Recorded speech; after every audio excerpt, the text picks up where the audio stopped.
안녕하세요. 결혼 생활 8년을 청산하고 다시 솔로로 돌아온 40대 여자입니다. 8년? 이렇게 보니 그 인간 같지도 않은 인간이랑 오래도 살았다는 생각이 드네요. 진작 그런 인간이란 걸 알았다면 8년은커녕 결혼조차도 하지 않았을 텐데요. 이제 와서 후회한다고 한들 없던 일이 되는 것도 아니고 이미 엎질러진 물이니 앞으로 남은 인생이나마 최선을 다해 살아가 보려고 합니다. 오늘 마지막으로 하소연을 좀 하고 말이죠. 그러면 길고도 긴 저의 이야기 들어보실래요? 저와 남편은 결혼한 지 8년이 된 부부였어요. 저흰 둘 다 아이를 원하지 않았습니다. 다행히 저희의 의견을 시댁과 친정에서 존중해주는 분위기였죠. 그렇기에 각자 회사 다니며 결혼 생활을 즐기고 있었습니다. 결혼한 지 8년이나 됐지만 크게 부딪히는 일 없이 화목한 가정을 꾸려나갔죠. 남편이 워낙 다정한 사람이라 거의 싸우는 일도 없었어요. 게다가 저보다 친정에서 더 신경을 써주는 사람이라 늘 남편에게 고마웠죠. 오늘 장모님 건강검진 가시는 날인 건 알지? 어? 그게 오늘이야? 어이구, 어떻게 그걸 잊냐. 당신 그럴 줄 알고 나 오늘 연차냈어. 내가 모시고 다녀올게. 정말? 고마워. 어떻게 그걸 잊을 수가 있지? 당신 아니었음 오늘 큰일 날 뻔했네. 바쁘다 보면 그럴 수도 있지. 장모님은 내가 잘 모시고 다녀올 테니까 당신은 출근이나 잘하세요. 이렇듯 남편은 제가 잊은 친정 일에도 발벗고 나서주었어요. 그런 남편의 모습에 결혼 하나는 정말 잘했다는 생각도 많이 했고요. 남편의 이중적인 모습에 속고 있다는 것은 꿈에도 모르고 말입니다. 그렇게 잘 지내던 어느 날 몸이 이상하다는 느낌이 계속 들더라고요. 덜컥 겁이 났어요. 혹시나 암 같은 큰 병은 아닌가 해서 말이죠. 걱정을 가득 안고 병원에 가보니 그곳에서 뜻밖의 이야기를 듣게 되었어요. 축하합니다. 임신입니다. 네, 임신이라고 하더라고요. 상상하지도 못한 임신이었죠. 피임기구도 제대로 쓰고 있을 뿐더러 가능성이 높은 날은 피했는데 그 희박한 가능성을 뚫고 생긴 아기였어요. 아기를 원한 적은 없었지만 축복이라는 생각이 들었어요. 정말 말도 안 되는 확률로 온 아기잖아요. 하늘에서 보내준 선물이라는 생각이 들만하죠. 바로 남편에게 임신 사실을 알렸습니다. 남편도 많이 놀라고 얼떨떨하겠지만 결국엔 기뻐할 거라 믿어 의심치 않았어요. 하지만 남편은 임신 소식을 듣자마자 화를 내더라고요. 뭐? 임신? 임신이래. 이게 무슨 일인가 몰라. 조심하기도 하고 나이도 많아서 그런 쪽으론 전혀 생각하지 못했는데. 무슨 여자가 날짜 계산도 제대로 못해서 이사다를 만드는 거야? 우리 아이는 갖지 말자고 했었던 거 잊었어? 이제 어떻게 할 거야? 남편의 말을 듣고 있자니 섭섭한 마음이 확 들더라고요. 아무리 임신 계획이 전혀 없었던 상황이라고 한들 말이죠. 거기에다 저딴 식으로 대뜸 화를 내니 기분이 상하기도 했고요. 당신은 무슨 말을 그렇게 해? 내가 무슨 임신이 하고 싶어서 안달난 사람이야? 뭐 싫다는 당신한테 마구잡이로 달려들어서 몰래 한 임신이야? 그런 것도 아닌데 왜 말을 그딴 식으로 해? 언성을 높이며 남편에게 따져 물었어요. 그제야 남편은 제정신이 돌아왔는지 눈치를 살피며 이상한 변명을 늘어놓더라고요. 아니, 난 그런 뜻이 아니라 너무 놀라서 그랬지. 왜 사람이 너무 당황하고 놀라면 언성이 높아지잖아. 나도 모르게 너무 놀라서 그랬어. 당신 기분 많이 나빴지? 그런 뜻으로 한 말은 아니었어. 그러니까 오해하지 말고 기분 풀어. 오해? 당신 같으면 오해를 안 하게 생겼어? 아무리 놀랬다고 해도 어떻게 그런 말을 해? 축복은 못 해줄 망정 뭐? 이제 어떻게 할 거냐고? 그래, 말 한번 잘했네. 내가 어떻게 해주면 좋을 것 같아? 어떻게 해줄까? 그런 뜻이 아니었다니까. 여보, 내가 정말 실수했어. 미안해. 남편은 계속해서 미안하다고는 했지만 아기에 대해선 아무 말도 안 했어요. 낳자거나 낳지 말자거나 아무것도 말하지 않더라고요. 아니, 아예 임신에 대한 언급 자체를 하지 않았어요. 대신 그 뒤로 남편은 임신이 달갑지 않다는 것을 온몸으로 표현하기 시작하더라고요. 휴가 때 가려고 계획했던 여행을 취소하려는 어느 날이었어요. 아무래도 임신 때문에 몸조심을 해야 했으니까요. 이번에 우리 여행 가기로 한 것도 취소해야겠지. 아무래도 비행기 오래 타는 건 무리일 거 아니야. 그래야 하지 않을까? 노산이기도 하고 역시 조심하는 게 좋을 것 같아. 이게 뭐야? 임신 때문에 계획대로 되는 일이 하나도 없어. 지금도 이런데 애 태어나면 더 할 거 아니야. 이래서 내가 아기 갖기 싫다고 한 거였는데. 이런 남편의 말을 듣는데 짜증이 확 나더라고요. 임신하면 그렇지 않아도 몸도 힘들고 마음도 힘들잖아요. 그런데 남편까지 저런 말로 임신이 달갑지 않다는 걸 표현하니 화가 났어요. 그래서 하고 싶은 말이 뭔데? 애를 낳자는 말이야, 낳지 말자는 말이야? 싫으면 지금 말해. 그렇게 말 빙빙 돌리지 말고. 안 그래도 힘든 사람 더 힘들게 하지 좀 마. 그간 남편에게 하고 싶었던 말을 쏟아냈습니다. 그렇게까지 화를 내니 남편은 한 발 물러서 또 눈치를 살피더군요. 아니, 그런 뜻이 아니잖아. 그냥 나는 아쉬워서 그렇지. 이번 여행 우리가 정말 기대했었는데 이렇게 취소해야 하니까 아쉬워서 그랬어. 여행 취소해서 아쉬운 것도 당신이 달갑지 않아 하는 것도 다 알아. 근데 이왕 생긴 아기 축복이라고 생각하고 좋게 말해주면 안 돼? 없을 것도 아니고 낳아서 키워야 하잖아. 대체 언제까지 그렇게 임신 탓하고 있을 건데? 미안해. 내가 생각이 짧았어. 당신도 많이 힘들 텐데 말 그렇게 해서 미안해. 남편은 또다시 미안하다고 하며 상황을 넘기려 했습니다. 그렇게 계속 반복되는 남편의 반응에 스트레스를 많이 받았죠. 그러면서 정말 이 아기를 낳아도 되는 것인지 걱정도 되더라고요. 지금도 저러는데 출산 이후 남편이 어떻게 변할지 모르는 일이니까요. 막상 낳은 아기가 너무 예뻐 남편이 좋게 변한다면 더없이 행복한 결말일 테지만 그렇지 않은 경우라면 상상도 하기 싫더라고요.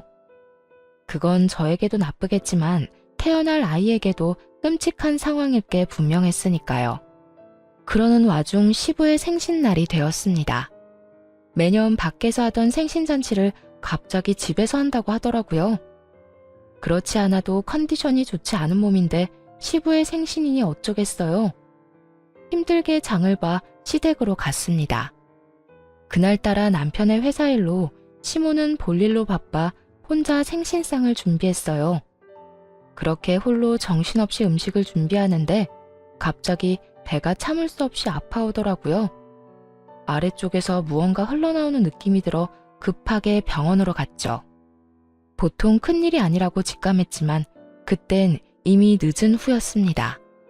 아기가 하늘나라로 갔다는 소식을 듣고 말았으니까요. 그렇지 않아도 노산이었던 터라 조심 또 조심했어야 했는데 온종일 음식을 하느라 애를 썼더니 몸이 버티지 못했던 것이었어요.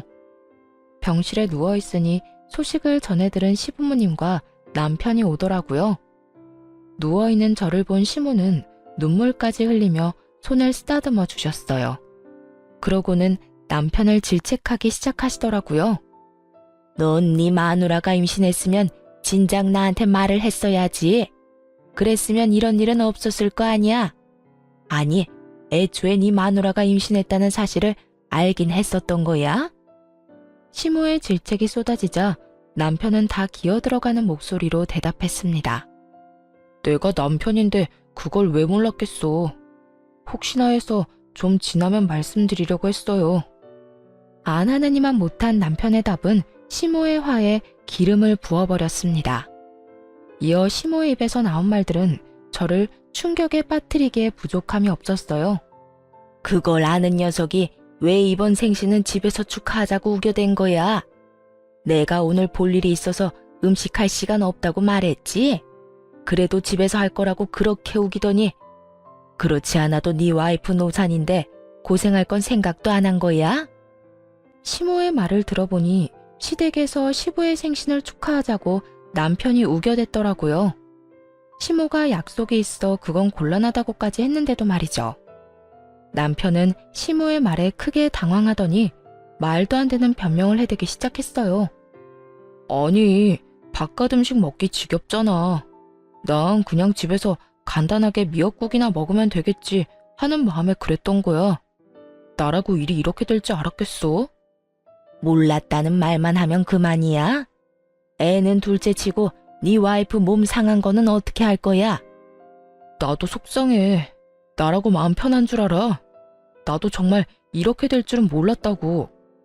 남편은 일이 이렇게 될 줄 몰랐다고 계속해서 말했어요.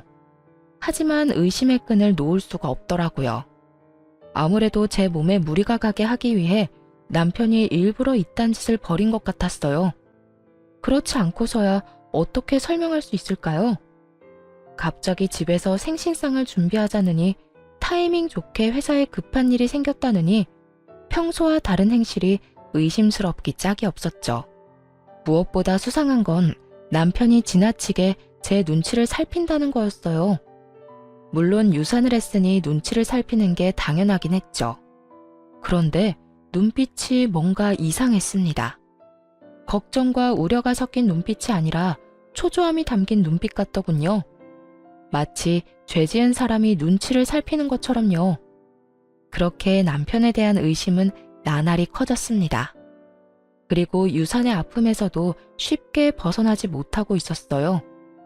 갑작스러운 임신과 그보다 더 갑작스러운 유산은 생각보다 큰 아픔으로 다가왔어요. 나이가 있어서 그런지 회복도 더디더라고요. 몸이 성치 않은데 마음도 힘든 상황이 이어지니 결국 회사를 그만두었습니다. 몸과 마음을 다스리는 데 집중해 보려고요. 그렇게 혼자 힘든 시간을 보내고 있는데 친정엄마가 여행을 제안하더라고요. 당시 엄마의 생신이 다가오고 있었는데 겸사겸사 다 함께 떠나자고 말이죠. 여보, 엄마가 엄마 생신 축하 겸 여행을 같이 가자는데 당신 시간 돼? 내가 이러고 있어서 엄마가 걱정되나 봐. 기분 전환이나 하고 오면 어떻겠냐고 하더라. 여행 가서 좋은 것도 보고 맛있는 것도 먹고 하면서. 여행? 좋지. 그렇지 않아도 당신 걱정되는데 다 같이 가면 좋겠네. 나도 회사에 말해서 휴가 쓸 테니까 장모님이랑 계획 세워봐. 4박 5일 정도면 되겠지? 그만큼이나 쉴 수 있어? 난 길어봤자 2박 3일 정도 생각했는데. 2박 3일이면 비행기에서 내려서 짐 풀자마자 다시 짐 싸서 돌아와야 해. 4박 5일은 돼야 좋은 거 보고 먹으면서 기분 전환을 하지. 회사에 미리 이야기하면 되니까 난 신경 쓰지 말고 당신 하고 싶은 대로 계획 짜. 경비도 신경 쓰지 말고 말이야. 계획 짜서 나한테 말만 하면 내가 다 예약할게. 남편은 하나부터 10까지 책임지겠다며 신경 써주려고 애를 썼습니다. 그런 남편의 모습을 보며 괜한 오해를 했나 하는 생각이 들더라고요. 또 몸과 마음이 워낙 힘드니 남편을 의심하는 데 에너지를 쏟기도 싫었고요. 여러 가지로 피곤했던 터라 애써 외면하고 싶은 마음도 있었던 것 같아요. 그렇게 여행 가는 날이 되었습니다. 그런데 당일 아침 남편이 곤란한 표정으로 이런 말을 하더군요. 여보, 어떻게 하지? 나 여행 같이 못 갈 것 같아. 오늘 회사에 중요한 미팅이 잡혀서 나도 참석해야 한다지 뭐야? 남편의 말을 듣자 절로 표정이 굳었습니다. 남편은 그런 제 얼굴을 보고는 자신의 휴대전화를 보이더라고요. 대리님, 오늘 오후에 급한 미팅이 잡혔어요. 아무래도 대리님 연차 다시 반납하시고 회사로 오셔야 할 것 같아요. 부장님께서 빨리 대리님께 연락하라고 하셨어요. 근 5년간 그 회사랑 거래했던 내역이랑 리스트 정리해서 보고서 올리라고요. 설마 벌써 비행기 타신 건 아니죠? 보시는 대로 빨리 연락 좀 주세요. 회사에서 온 연락은 한눈에 봐도 다급해 보이더라고요. 아쉽지만 그간 남편이 준비하던 일이 중요하다는 걸 알고 있었습니다. 그래서 더는 남편을 붙잡아두면 안 되겠다는 생각이 들었어요. 알겠어. 급한 일이라는데 어쩔 수 없지 뭐. 여행은 부모님이랑 다녀올 테니까 당신은 신경 쓰지 말고 회사 가봐. 아니야. 오후 미팅이라고 하니까 당신 공항에 데려다주고 가면 돼. 장모님이랑 장인어른은 따로 가신다고 했으니까 당신 혼자 가야 할 거 아니야. 그럴 시간이 돼? 보고서 작성도 해야 하잖아. 빨리 모셔다 드리고 회사 가서 하면 다 됩니다. 얼른 가자. 당신 가는 거 보고 일해야 일이 잘 될 것 같아서 그래. 남편은 한사코 공항까지 데려다 주겠다고 했어요. 그래서 하는 수 없이 남편의 배웅을 받으며 비행기에 올라탔습니다. 그렇게 좌석에 앉아 휴대전화를 꺼냈을 때였어요. 전원을 끄기 전에 남편에게 고맙다는 문자를 보내려고요. 그런데 마침 카톡이 하나 오더라고요. 자기야, 우리 집사람 지금 비행기 탔어. 4박 5일 동안 자유야. 어디야? 내가 지금 데리러 갈게. 남편에게서 온 연락이었어요. 미리 보기 내용을 보자마자 이게 무슨 말인가 싶어 카톡에 들어가 봤죠. 그 짧은 순간에 남편이 대화를 삭제했더라고요. 카톡을 보내고 난 후 바로 삭제를 하면 수신인 휴대전화에서도 삭제가 되잖아요. 바로 그 기능을 사용한 것이었어요. 남편이 아무리 재빨리 삭제를 했다고 한들 이미 두 눈으로 모든 걸 정확히 본 뒤였죠. 그렇게 남편이 외도를 저지르고 있다는 걸 확신하게 되었습니다. 더불어 오늘 회사에 급한 일이 있다고 거짓말하며 여행에서 빠진 이유도 알아버렸죠. 상간녀와 함께 좋은 시간을 보내기 위해서지 뭐겠어요. 모든 사실을 다 알게 되자 가장 친한 친구에게 재빠르게 전화를 걸었습니다. 그리고 대충 상황을 설명하며 흥신소를 통한 남편의 뒷조사를 부탁했습니다. 마음 같아서는 당장 비행기에서 내려 직접 그 추잡한 광경을 보고 싶었지만 그러면 부모님이 더 걱정을 하실 테니 차마 못하겠더라고요. 또 다른 곳으로 떠나 마음을 정리할 필요가 있기도 했고요. 그렇게 여행길에 올랐고 여행지에서 실시간으로 외도 증거들을 받아보았습니다. 그중 단연 충격적인 건 상간녀의 정체였는데요. 상간녀는 남편의 회사 신입 직원으로 남편보다 20살이나 어리더라고요. 그러니까 25살인 거죠. 두 사람이 만나기 시작한 건 반년 전쯤이라고 했습니다. 상간녀가 남편 회사에 들어오고 얼마 지나지 않았을 때였어요. 그땐 제가 임신을 하기 전이었거든요. 그제야 남편이 왜 그렇게까지 임신에 불만을 표현했는지 알겠더라고요. 남편은 하루라도 더 빨리 이혼을 해서 그 젊은 상간녀와 살고 싶었던 거죠. 그런데 제가 임신을 하고 출산까지 해버리면 큰 차질이 생길 게 분명하잖아요. 그래서 그렇게까지 싫어했던 것이었어요. 이로써 무리를 하게 해 유산으로 이끈 것이 남편의 계획이었음이 확실해졌습니다. 일단 좋은 풍경을 보고 맛있는 음식을 먹으며 이혼을 계획했어요. 특히 복수의 칼을 더욱더 날카롭게 갈 수 있도록 해준 건 두 사람의 대화였는데요. 그 대화를 듣고 있자니 정말 이가 바득바득 갈리더라고요. 그러면 오빠 와이프는 지금 여행 간 거야? 오빠는 이 분위기 좋은 곳에서 나랑 스테이크나 썰고 있는 줄도 모르고? 회사에 급한 미팅 잡혔다고 말했지. 자기가 보내준 문자 보여주니까 감쪽같이 속던데? 지금쯤 장인 장모랑 좋은 시간 보내고 있을 거야. 4박 5일이라고 했으니까 그동안 나 이런 데 많이 데리고 가줘야 해. 이런 데만 데리고 가겠어? 백화점 가서 가방도 사줄게. 이럴 줄 알았으면 그냥 한 달 쉬다 오자고 할 걸 그랬어. 그러면 자기랑 여행도 다니고 좋았을 텐데. 비행기 추락사고 이런 거라도 일어났으면 좋겠다. 그러면 이혼을 어떻게 해야 할지 걱정 안 해도 될 텐데. 비행기 추락사고. 이 말을 듣는데 정말 온몸에 소름이 다 돋더라고요. 어떻게 된 인간이 그런 말을 입에 올릴 수가 있는 것인지 아무리 어린 여자한테 미쳐있다고 해도 말이죠. 당장이라도 달려가 머리채라도 잡고 싶은 심정이었습니다. 그 뒤로 이어진 대화도 가관이었어요. 에이, 아무리 그래도 그건 아니지. 그나저나 나 이번에 기획안 제출하라고 하던데 오빠가 도와줄 거지? 당연하지. 우리 자기 일인데 내가 다 도와줘야지. 자기도 얼른 진급하고 자리 잡아야 하니까. 역시 오빠가 최고야. 그나저나 오빠 돈 이렇게 막 써도 돼? 오빠 와이프가 눈치채면 어쩌려고. 눈치? 퍽이나 그 여자가 눈치채겠다. 그 여자 지금 유산했다고 세상 온갖 슬픔을 혼자 다 떠안은 사람처럼 굴고 있어. 그런 사람이 나한테 신경 쓸 겨를이 있을 것 같아? 그리고 평소에도 정신이 워낙 없는 사람이었어.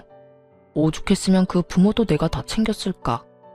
책 잡히기 싫어서 다 챙기느라 내가 피곤해 죽겠다니까. 그랬습니다.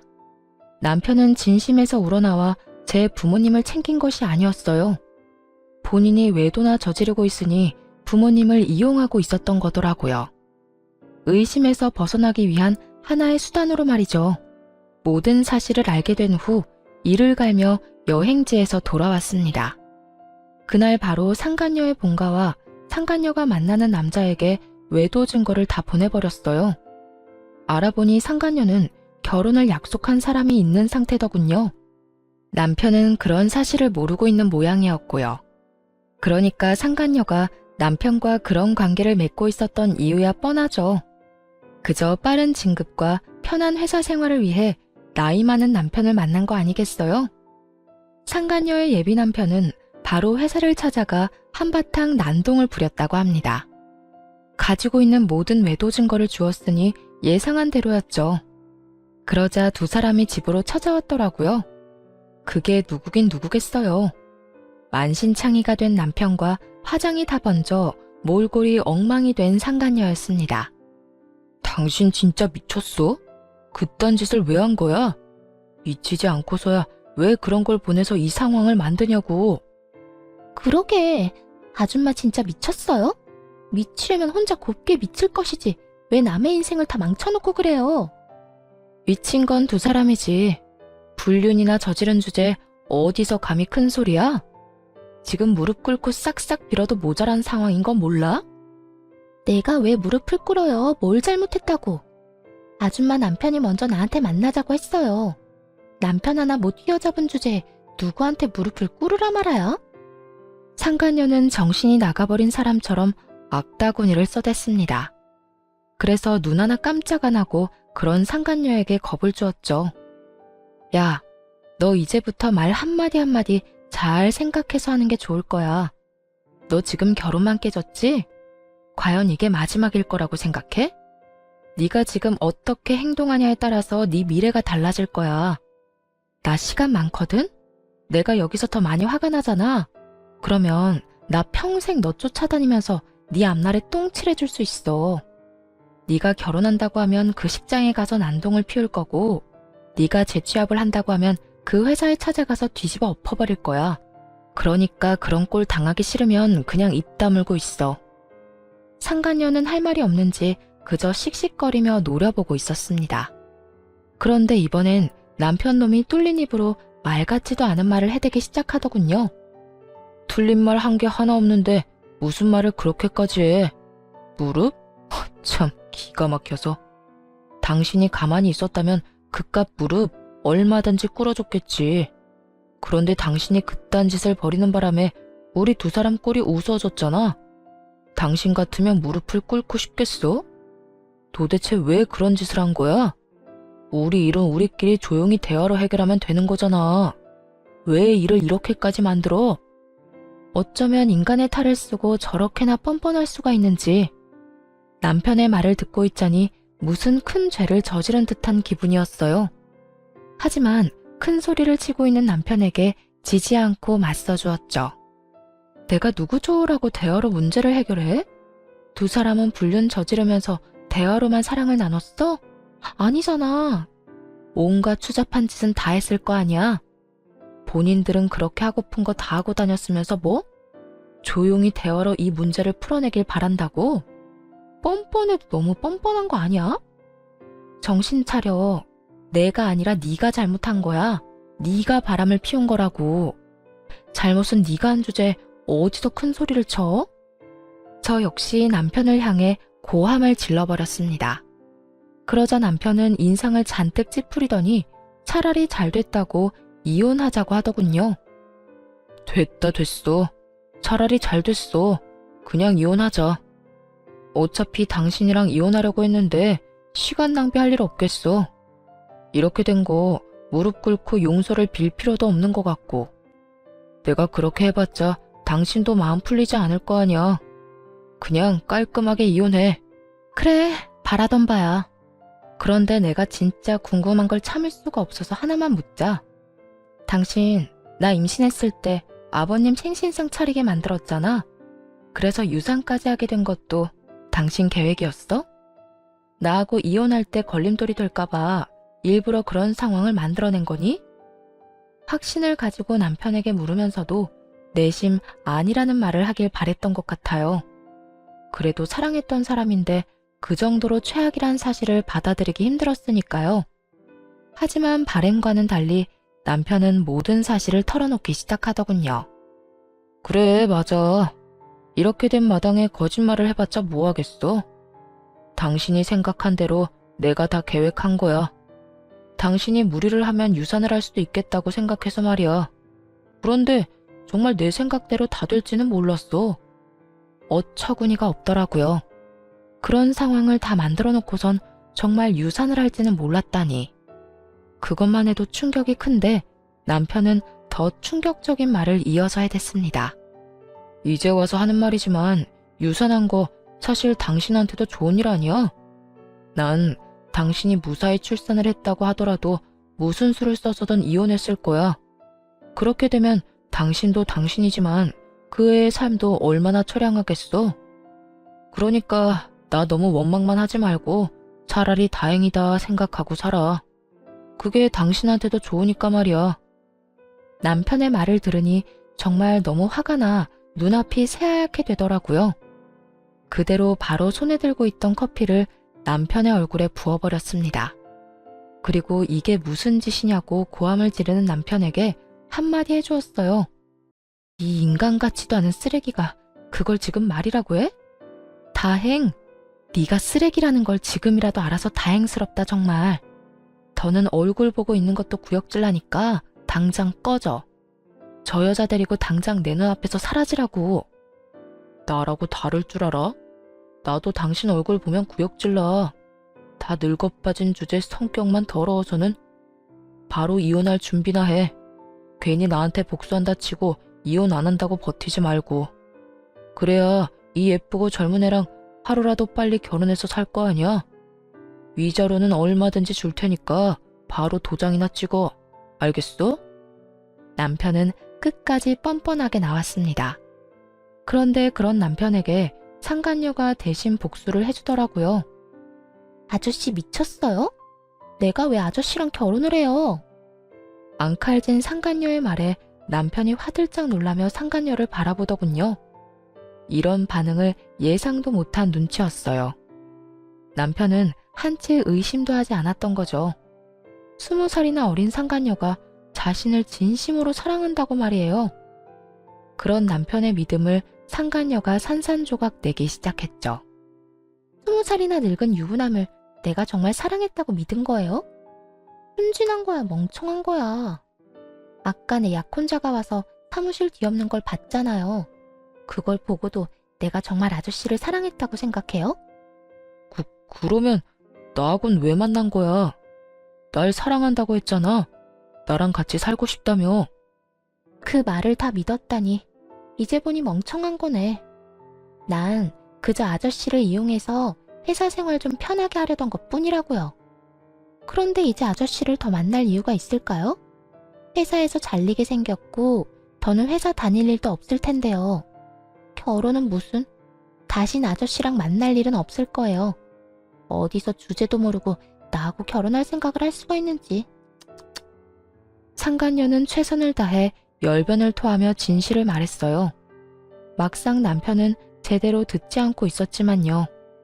저런 모욕적인 말을 들으면서도 상간녀를 붙잡고 헛소리할 정도였으니까요. 자기야, 진짜 왜 그래?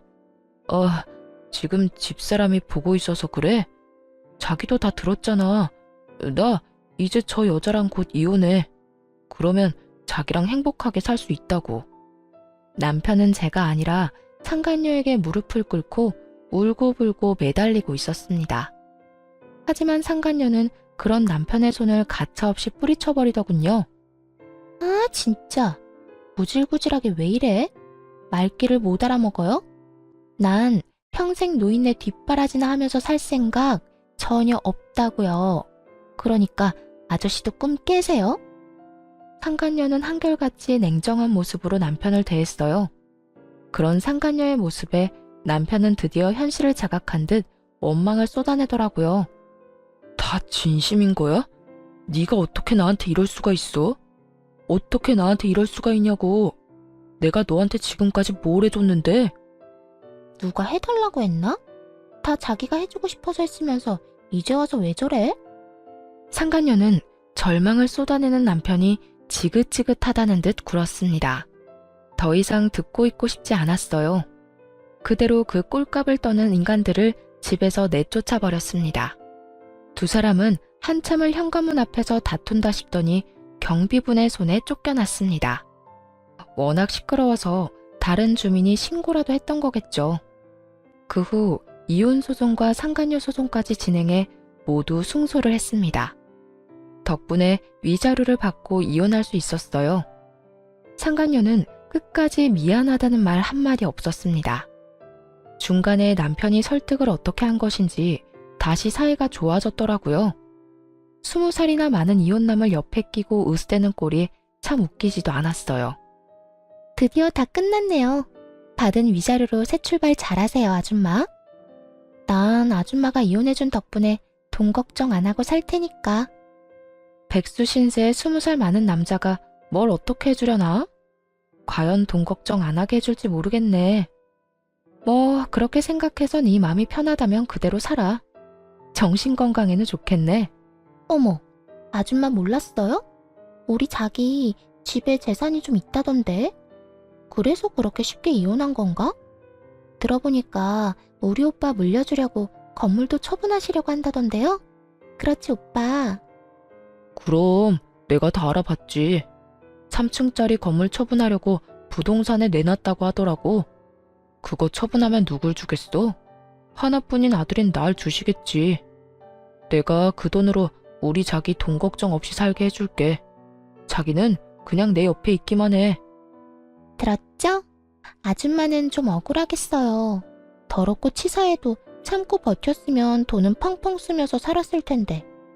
볼 꼴 못 볼 꼴 다 보고 이 대박 기회를 놓쳤으니 얼마나 억울하겠어? 내가 아줌마 억울하지 않게 부지런히 잘 쓸게요, 그 돈. 들어보니 전 남편은 상간녀를 전 시댁의 재산으로 홀린 듯 하더라고요. 그제야 왜 둘의 사이가 다시 좋아졌는지 이해가 됐습니다. 상간녀는 결혼도 무산되고 본가에서도 쫓겨났으니 갈 곳이 없었겠죠. 그러다 전 남편이 재산을 받을 것 같자 나이 많은 그의 곁을 남기로 한 것이었고요. 그래서 시샘이 나거나 후회했냐고요? 전혀요. 억만금을 준다고 해도 저 남자와는 더 살 생각이 없었습니다.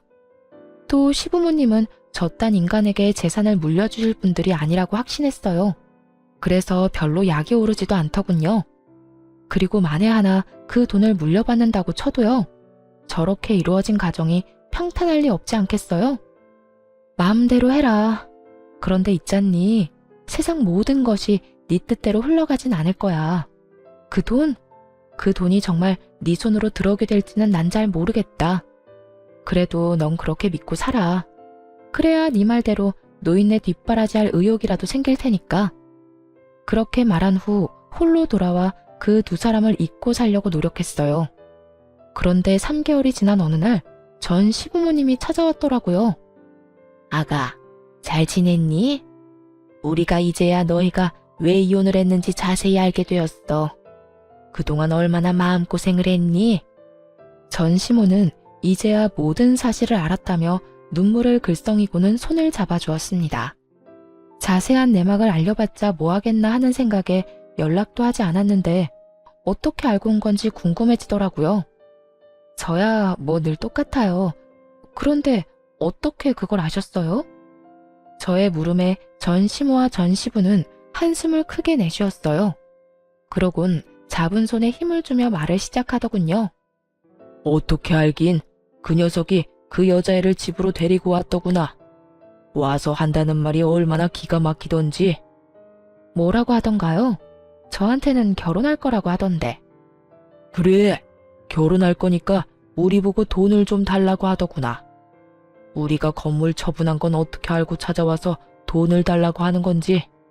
내 자식이지만 정말 이해가 안 되더구나. 그 젊은 여자애가 뭐가 모자라서 40이 넘은 아저씨 옆에 붙어 있겠어? 다 돈 때문인 거지. 그 녀석도 그걸 알긴 아는 모양인지 돈 내놓으라고 어린애처럼 떼를 쓰는데 할 수만 있다면 뱃속에 다시 넣고 싶은 심정이었어. 역시나 전 남편은 발이 빨랐습니다. 전 시부모님이 건물을 처분했다는 소식을 듣자마자 상간녀와 함께 찾아왔대요. 상간녀와 결혼할 거라고 말하면서 돈을 내놓으라고 닥달하기도 했고요. 두 분은 크게 실망하신 듯 했어요. 아들이 외도로 이혼당했다는 것만으로도 충격이 큰데 돈까지 내놓으라 하니까요. 그러셨구나. 많이 놀라셨겠어요. 놀라기만 했겠어? 나는 물론이고 네 시아버지까지 화가 머리끝까지 나서 쫓아내버렸다. 앞으로 우리가 죽었다는 소식이 들려도 찾아오지 말라고 했어. 너 같은 놈한테 줄 돈은 땡전 한 푼도 없으니까 말이다. 전 시모는 격양된 목소리로 이렇게 말하더니 무언가를 손에 쥐어주었습니다. 그건 바로 준비해오신 통장이었어요. 이게 뭐예요? 이거 네 거야. 언젠간 너희 부부한테 물려주려고 모았던 돈이랑 건물 처분한 돈 조금 넣었다. 깜짝 놀라 통장을 열어보았습니다. 그곳엔 예상보다 큰 금액이 찍혀 있더라고요. 다시 통장을 돌려드리며 차마 받을 수 없다고 했죠. 그런데도 전 시모는 다시 통장을 주며 받으라고 하시더라고요. 어머님, 이거 너무 많아요. 저 위자료도 받았고 이렇게 큰 돈은 필요 없어요. 필요 없기는 내 아들놈 때문에 유산이라는 아픔도 겪었지 않니? 또 그런 꼴까지 보고 이혼하게 됐는데 그까짓 위자료로 되겠어? 이 돈으로도 네 상처가 치유되지 않을 거라는 거 잘 안다. 그런데 이렇게라도 해야 우리 마음이 편해서 그래. 이런 것밖에 줄 수 없어서 미안하구나. 전 시모는 끝까지 손에 통장을 쥐어주셨습니다. 그러면서 당부의 말도 잊지 않으시더군요. 그리고 그 녀석이 널 찾아올 수도 있어. 그 여자애는 물려받을 돈이 없다고 생각되면 바로 그 녀석 버리고 도망갈 거야. 너도 봤으니 다 알겠지만 말이다. 그러면 그 녀석이 어딜 가겠어? 우리한테는 쫓겨나고 영까지 끊겼으니 널 찾아오지 않겠어? 만에 하나라도 널 찾아오거든 소금이나 뿌리고 쫓아내버려. 다신 찾아오지 말라고 말하면서 말이야. 전 시모는 끝까지 저의 편에 서서 저를 위한 말을 해준 후 돌아갔어요. 시간이 흐른 뒤 역시나 전 시모의 말처럼 전 남편 놈이 절 찾아왔더라고요. 이혼하자고 할 때는 그렇게나 뻔뻔하고 당당한 모습이더니 이번엔 잔뜩 불쌍한 척을 하며 앞에 서 있더군요. 여보, 오랜만이야. 여보 좋아한다. 너랑 나 이혼한 지가 언젠데 여보래? 그리고 왜 찾아왔어? 우리 다시는 보지 않기로 암묵적으로 약속한 거 아니었어?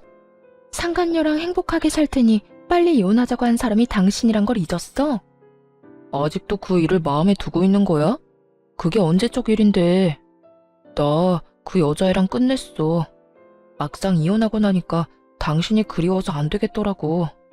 그래서 끝내버렸어. 당신한테 돌아오려고 말이야.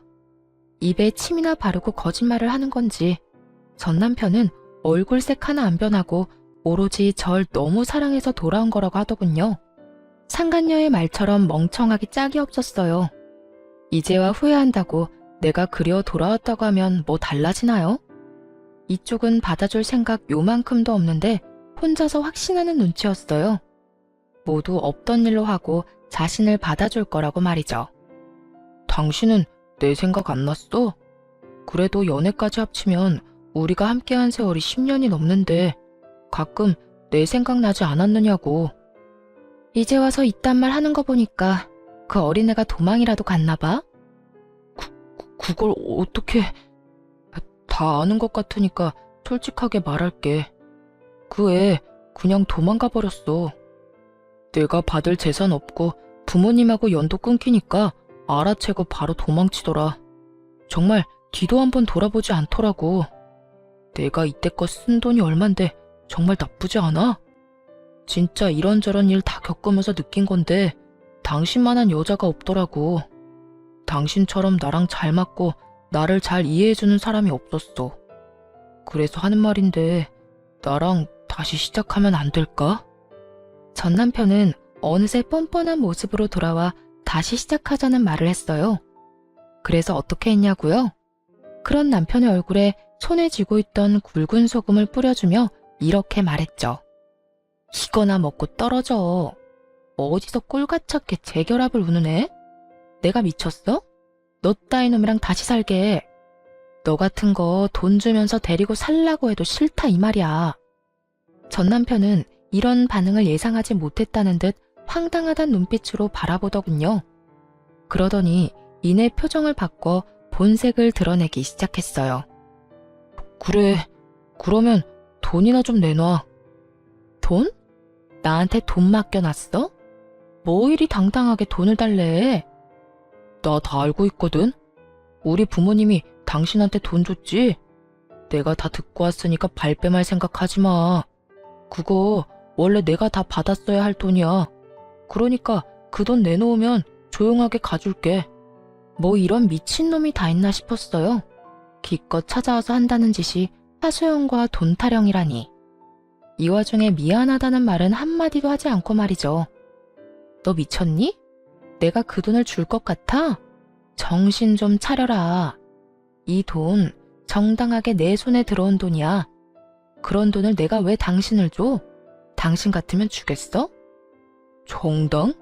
정당 같은 소리 하네. 전부 우리 부모님 돈인데 남인 당신이 그 돈을 왜 받아? 그거 내가 소송 걸면 다 나한테로 돌아오게 되어 있어. 그러니까 그때 가서 후회하지 말고 지금 내놔. 지금 나한테 주면 그 돈의 절반은 당신 줄게. 예정을 생각해서 말이야. 아, 그러셔? 그러면 당신이 말한 대로 소송 걸어. 걸면 되겠네. 그렇게 깔끔한 방법을 두고 왜 여기 와서 이 난리야? 피차 얼굴 보기도 싫은 사이에 이러고 있지 말고 가서 변호사나 선임해. 그래야 이 아까운 돈 한 푼이라도 받아갈 거 아냐. 전 남편에게 한마디도 지지 않고 맞섰습니다. 그러자 전 남편은 할 말이 없었는지 난동을 피우더라고요. 야, 얼른 돈 못 내놔? 돈 줄 때까지 여기서 안 나갈 거니까 그런 줄 알아. 잘 됐네. 그렇지 않아도 갈 곳도 없었는데 계속 여기서 지내면서 돈 받아가면 되겠어. 내 꼴 보기 싫다고 했지? 그런데 어떻게 하냐?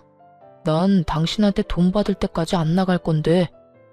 기어이 전 남편은 바닥에 드러누워 눈을 감아버렸습니다. 그런 전 남편의 모습을 보며 끝까지 진상이다 싶었어요. 결국 경찰서에 신고를 해버렸고 전 남편은 경찰의 손에 의해 쫓겨나게 되었죠. 그런데 그게 끝이 아니었습니다. 이번에는 상간녀에게 연락이 다 왔더라고요. 전 남편을 제발 좀 데리고 가라고 말이에요.